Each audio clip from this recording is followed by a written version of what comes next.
All right, it's episode 11 of the JP Pod. Today's going to be a little bit of a different pod. I just want to focus this entire podcast on the situation in the Middle East with the Iranian attacks on Israel just 2 days ago. Obviously,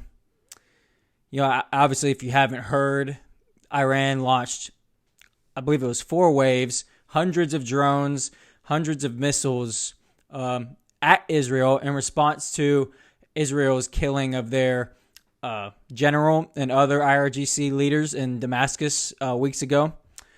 There's a lot of aspects to this, right? Obviously, the direct conflict between Iran and Israel. It's the first time Iran proper has ever launched an attack on Israel, not through its proxies. And then also the play of what would the United States, how would the United States have influence on this? Obviously there's already reports of the United States trying to impose its will on Israel and its response, and reports of the Biden administration trying to keep Israel from responding at all and not wanting to escalate. And, quote, there was an article saying that the Biden administration, quote, wants Israel to take this win because the Iron Dome shot down about 99% of the drones and missiles, thank God. But that's really insane to say to your own ally. You were just attacked unprovoked. Iran wants to use they're using the death of their general as a reason to launch an attack on Israel, but they've wanted to do this for a long time.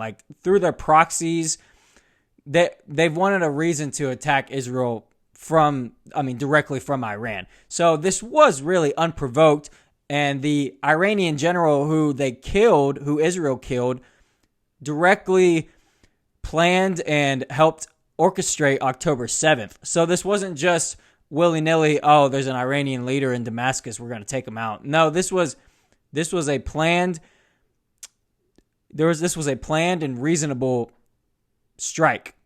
This was a retaliatory strike from Israel for the general's role in orchestrating October 7th. So this wasn't just, Israel's off its rocker, just killing random generals from countries it's not even in a direct conflict with. No, this general directly helped orchestrate October 7th. So clearly, he's shown that he's a threat to Israel and needed to be taken out immediately because, if he hangs around, he'll orchestrate more and more attacks. So this was a good kill from Israel. Now, I want to talk a little bit of the Iranian front.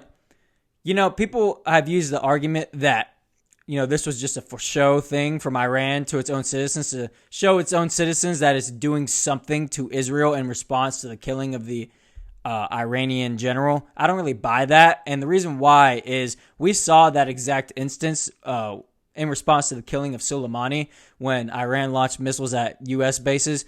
There was 6 missiles, all clearly intended not to hit. And they gave the United States advance notice that they were going to do this. That is a for show. That's doing something for show for your own citizens. Launching missiles that were never intended to hit. It was pretty obvious they weren't intended to hit. Came nowhere near close of hitting. And only 6 missiles. That is a for show thing. This was 4 waves of attacks and hundreds of drones and missiles total.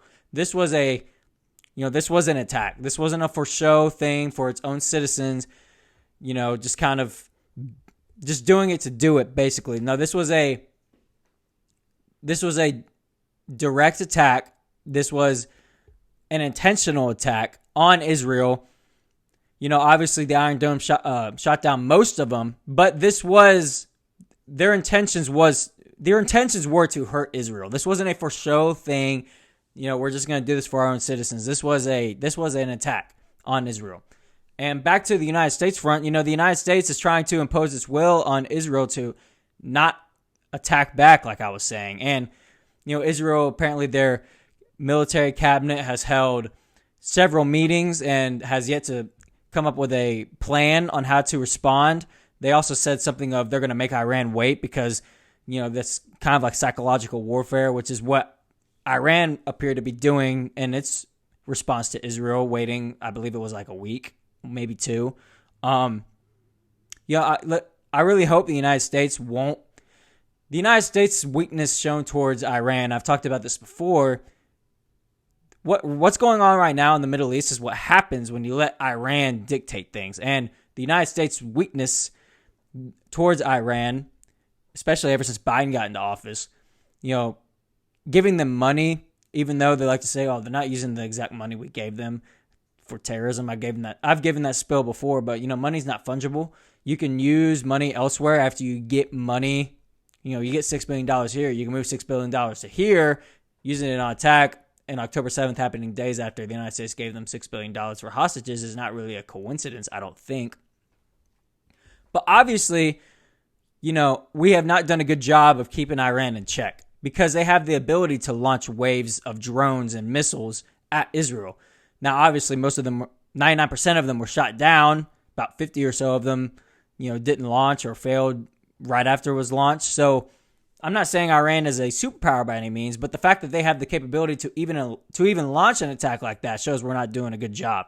When Trump was in office, Iran was held in check. They were sanctioned like crazy.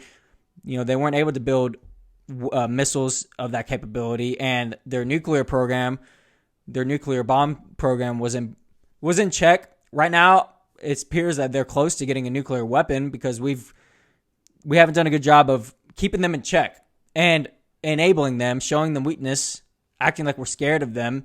This is what happens when a state like Iran is left unchecked.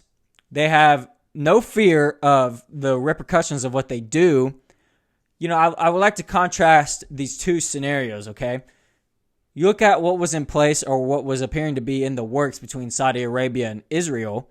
The largest Muslim country in the area, Saudi Arabia, was working on a deal with Israel, a historic peace deal that would have changed the climate in the Middle East drastically and was a sign of progress that, Israel was beginning to be accepted by its Middle Eastern neighbors. And who threw a wrench in that? Iran, via Hamas, launching October 7th. Look back at the Abrahamic Accords. Iran didn't do anything to throw a wrench in that. Why? Because they knew the U.S. would respond, and our strength shown towards Iran deterred Iran from doing anything stupid to stop that. Look at the change in demeanor of Iran in the Middle East from Trump to Biden, right? Iran's the problem in the Middle East. You go to all the issues in the Middle East, and the common denominator in all of them is Iran. It's not Israel, like the anti-Semitics like to say it is. It's Iran. Because the terrorist organizations in that area of Hezbollah, Hamas, the Houthis in Yemen, militias in the West Bank, militias in Syria, Jordan, it's all, the head of the snake is Iran. They help fund, they help train those terrorist organizations. The head of the snake is Iran in the Middle East. All issues come from Iran. And it's not Muslims versus, Jews in that area, because Saudi Arabia, the biggest Muslim country in the Middle East, was just about to put in place a historic peace deal, and they were coming together against Iran. And obviously there's the Sunni versus Shia issue in the Middle East. I'm not saying, I believe Iran is Shia Muslims. I'm not saying the issue's Shia Muslims either. I'm saying the issue is Iran, right? Obviously, you have countries like Saudi Arabia wanting to ally with Israel against Iran. That was one of the main reasons for the peace deal, was that they could come together against Iran. What does that tell you? Iran is the issue in the Middle East. You want peace in the Middle East? Destabilize Iran. You don't destabilize Iran and you enable Iran, attacks like we saw yesterday happen. Attacks like you saw on October 7th happen. Millions of people are at risk in that area when Iran is enabled and left unchecked and just left alone, essentially, and shown weakness.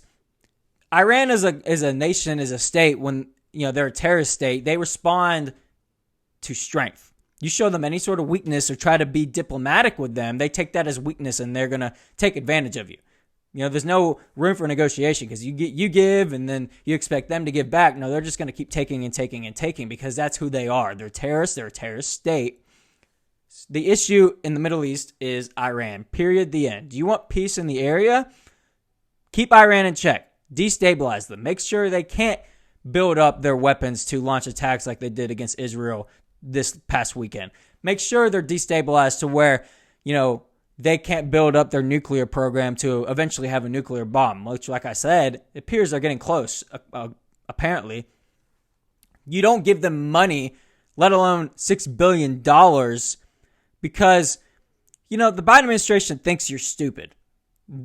They're stupid in a lot of ways, but they really think you're stupid because they're reading off a teleprompter to tell you, look, the money we gave them, they didn't use that exact money on terrorism. We have a tracker on it. And then when they're asked by the reporters, like, look, money's not fungible. You can use money from elsewhere. Are you guys taking that into account? And they just repeat the same thing. Oh, they didn't use the exact money we gave them. And how dare you? And they gaslight you. They think you're stupid. They're giving Iran billions of dollars. And this is the result of that. You give them money, you enable them, you show weakness towards them, everybody's at danger. Weak men create hard times. We're seeing that in the presidency right now.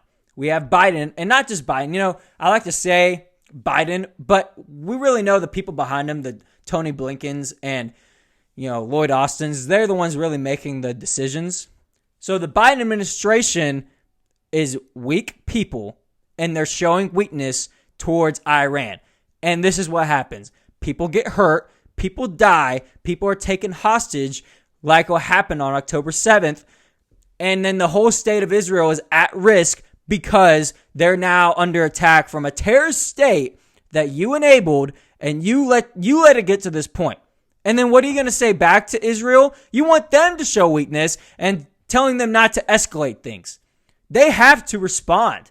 That threat, if the United States isn't going to do its job to help protect its ally of Israel, then Israel's going to have to do the job to protect itself.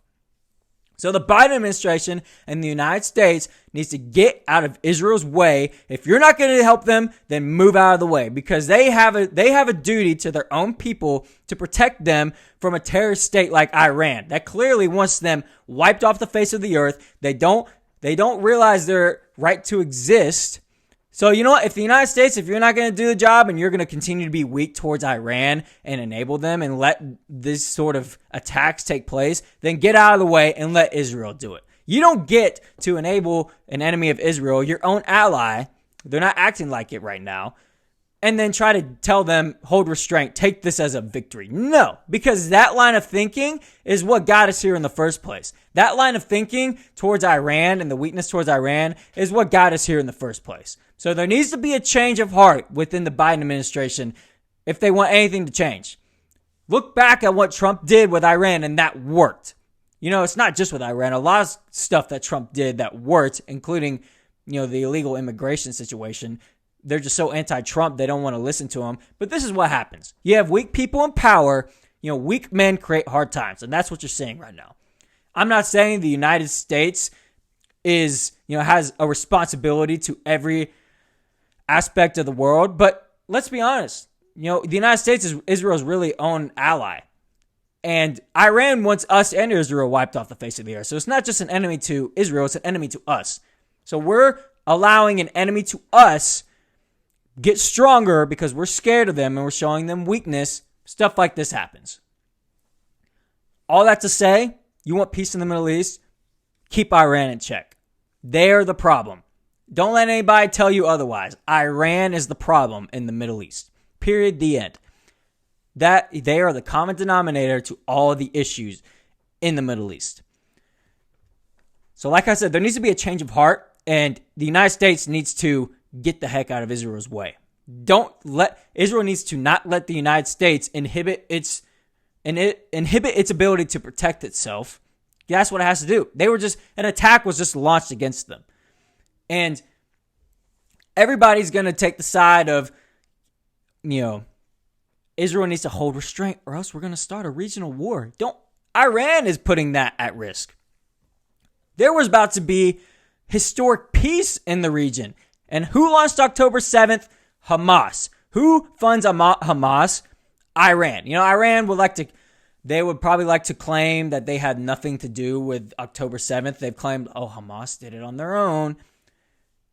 Who funds them? Who trains them? And the Iranian general helped orchestrate October 7th. The same general who was just killed, who Iran was attacking in response to, he helped orchestrate October 7th. Iran had its hand in October 7th blatantly. So Iran's the reason there's not peace in the area. It's not Israel. They launched the attack on October 7th, got the war in Hamas started, or the war against Hamas in Gaza. They got that started. And now they're launching an attack against Israel. So don't put the finger at Israel and tell Israel to hold restraint. You tell Iran to hold restraint. And you tell Israel you have a right to protect yourself against a terrorist state like Iran. You hit them back and hit them back hard to where, they're deterred to not do this again. I'm not saying you hit back in a way that a regional war does start, but heck, the genie's out of the bottle. You don't want a regional war, you can blame Iran for that. Israel now has a right to defend itself, and they need to defend themselves. So don't blame Israel for this, you blame Iran. And there's too many people, ever since October 7th, the anti-Semites have come out of the woods globally. I had no idea that many anti-Semitics even existed. So obviously they're going to take the side of Iran in this because they hate Israel and they don't want Israel to exist. But anybody with common sense knows the problem in the Middle East is Iran. So don't blame Israel for they're starting a regional war. Israel needs to hold restraint or else we're going to start a regional war. Point that towards Iran. Tell Israel they have a right to defend themselves, which they do. So, it'll be interesting to see when and how Israel responds, and then what will the response be from Iran if that will indeed start a regional war. I'm not really. I don't know what the risks of that really are. I mean, I believe really the only chance of another organization joining the war would be Hezbollah, which is really connected directly to Iran. So I'm not really sold on because the countries like Jordan and Syria, I highly doubt they're going to want in on this war. They weren't directly attacked. Like I said, the problem is Iran. Most of the countries in the region know that, even the Muslim countries. So I'm not really sold on the fact that a regional war will start. I believe Hezbollah will probably get involved if Israel responds back, but I think that's really it. So, don't buy the hype of Israel's willing to start a regional war. No, Israel's doing what it has to do to defend itself. And, the attack was launched against them again. They have a right to attack back. Plain and simple. There is issues, though, because of the United States' ability to create enemies globally.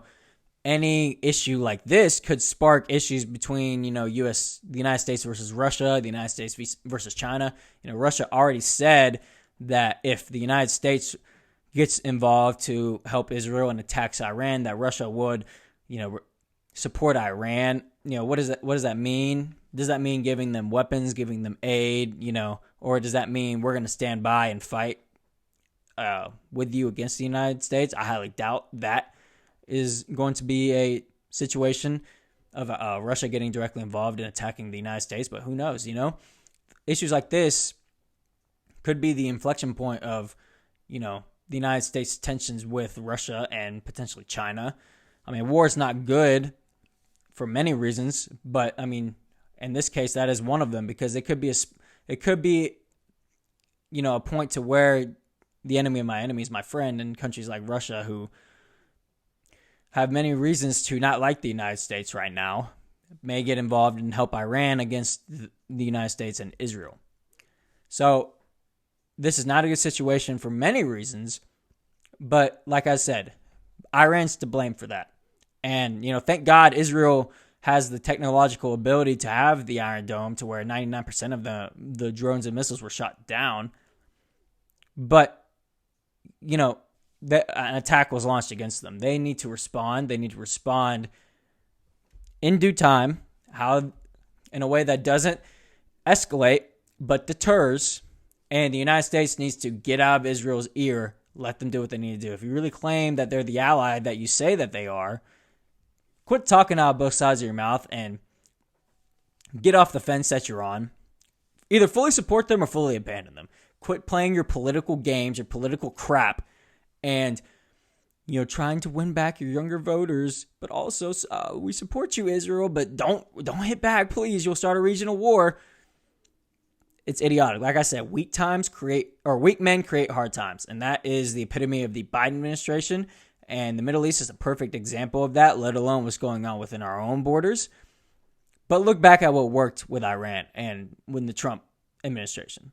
Strength and deterrence. The Biden administration thinks that if they just give Iran what they want, that they'll be nice, they'll behave. That's not how they work.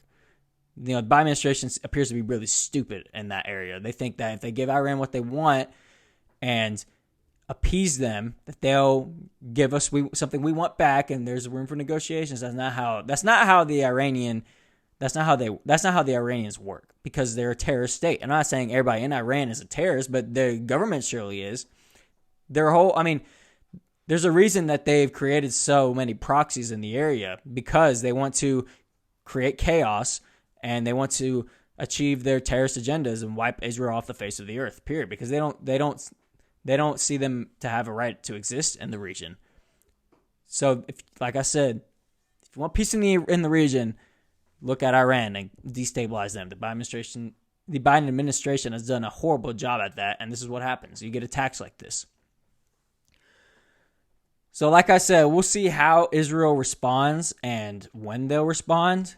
I believe the only really risk of another organization joining in, like I said, was Hezbollah. And, we'll see if the United States gets involved at that point. I believe Israel can defeat Iran with its technological abilities, but you throw in Hezbollah and Iran, obviously that's essentially a two-front war, so they'll probably need help from the United States in that situation. And we'll see how the United States, if they back up what they say with Israel. If Israel's a true ally, will they step in to help them? Probably not, but we'll see. And, if they don't, the United States is Israel's really their only ally right now. You could say the UK, but the UK was looking at bringing up, war crimes against them in the international court. So are they really an ally? I don't think so anymore. So if the United States abandons them, Israel's really on their own. And that's not a good thing when you're having to fight a multiple front war of, Iran and its proxies. Hamas can still launch some attacks. You have the Houthis at the port of the Red Sea, and obviously Hezbollah right on your border, let alone Iran, who's, like I said, the biggest denominator of evil and chaos in the area. So Israel's going to need the United States' help eventually. I don't know if they'll need it necessarily right now, but Israel needs to do what it needs to do to protect itself. And don't listen to the United States if they tell you to hold restraint, don't attack back. You'll start a regional war, Israel. They can't do that. They can't abide to the United States in this scenario, because there's a threat, and the threat just launched an attack on them. They have to respond, because if they don't, that sets a precedent, and Iran will think that they can do whatever the heck they want. Israel won't do anything about it, and the United States won't do anything about it either. That is the precedent we are setting right now. We need to let Israel set a deterrent to Iran and respond back. Like I said, nothing to escalate things, but they need to set a strong deterrence, and they need to strike back and strike back hard. We'll see what that entails, what exactly that attack will look like. But I figured this needed an entire podcast. It's a little bit shorter than normal. There was no notes or anything. This was off the rip. But we'll see how this develops. The story is long from over. Israel's continuing to collaborate and think about its response. There's yet to be a plan in place yet. I wouldn't be shocked if an attack was launched back by this weekend. I do think Israel will respond and attack. I think Israel will, ignore the United States if the United States continues its rhetoric of telling them not to attack back and to hold restraint. I think eventually they will attack back, and I think, I'm not quite sure what happens after that, to be honest with you. Iran will probably hit back again, and then you'll probably see stronger attacks from Hezbollah, and then the United States eventually will probably have to be. They'll have to back up what they say about Israel if they see them as an ally, and they'll have to help out, not only militarily but funding wise. And we're obsessed with Ukraine. That war has bankrupted us because it's been over for a long time. this is a war of a true ally of ours. Ukraine's not an ally of ours. We just use them as a proxy against Russia because we don't like Russia. Ukraine's not in NATO. They're not an ally of ours. Israel is an ally of ours. And this is a war they can win. They just need our help. Eventually. Not right now, maybe, but, Hezbollah launches an attack. They'll need our help to fight Hezbollah in Iran. So, we'll see if the United States puts up or shuts up, I'm leaning more towards the shuts up side of things, unfortunately. But, I think Israel can put up a fight against Iran. Hezbollah as well, but them together, that's a two-front war. That's not really, two-front war is not good for anybody, but, Israel is going to need the United States' help eventually, I believe, and we'll see what happens. Right now I'm not too hopeful for the United States helping Israel much because of its rhetoric to hold restraint. Israel needs to do what they need to do to protect themselves and destabilize Iran, period. If the United States isn't going to do it, Israel needs to do it because they're the country at risk. They're the country in the region. They're the country that Iran just launched an attack on. They got to do what they got to do. If Iran attacked the U.S., the U.S. wouldn't be thinking about holding restraint. Maybe with Biden in office they would because they're that weak. But we can't expect Israel to do the same thing. And, that's like if a Pearl Harbor or 9/11 happens and then, countries tell us to hold restraint and don't hit back because that'll start a wider conflict. Now, screw that. We were just attacked. We're going to set a deterrence. That's what Israel needs to do right now. Don't listen to the United States if they're telling you to do that. Even though they're your only ally, you need to do what you need to do. Destabilize Iran, set a deterrence to protect yourself, to protect your own citizens, and to stop this reckless terrorist state that is Iran. Like I said, Iran will then launch back, and then I don't know. I'm not too sold on a regional war being started. I don't even know what you like. I don't even know what you define as a regional war. I guess it's multiple countries in a region and in a war. I really think it would just be between Israel, Iran, and Hezbollah potentially, but we'll see. Like I said, I felt like I needed a whole podcast, and that was just off the rip. My thoughts. Let me know in the comments what you think, if Israel will respond, if they won't, if they'll listen to the United States to hold restraint. So yeah, if you're not following me on X yet, my X is JP_pod10. I'll post all the clips and the links to the videos on there if you want to check me out on X. And obviously subscribe to the channel if you haven't yet. Like I said, let me know your thoughts in the comments if you think Israel will hold restraint or if they won't. I believe that they won't. I believe they will launch an attack eventually, but we'll see what Iran's response is after that and how much the United States will support Israel in that scenario. So, see y'all probably tomorrow. I'll see y'all tomorrow for episode 12.